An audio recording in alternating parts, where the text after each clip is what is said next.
Unit Tindak Pidana Ringan atau Tipiring Satuan Sabara Polrestabes Palembang kembali mengamankan pasangan tanpa ikatan pernikahan dari dalam kamar kos.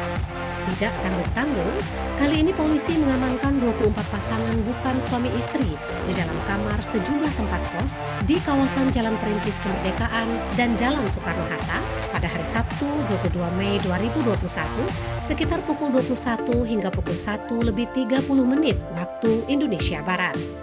Kasat Sabara Polrestabes Palembang AKBP Erwin Irawan melalui Kanit Turjawali Ibtu Ayani mengatakan ke-24 pasangan bukan suami istri ini tidak bisa menunjukkan surat nikah. Bahkan alamat KTP juga berbeda. Laporan Bison Bule dari Kota Palembang untuk Anda.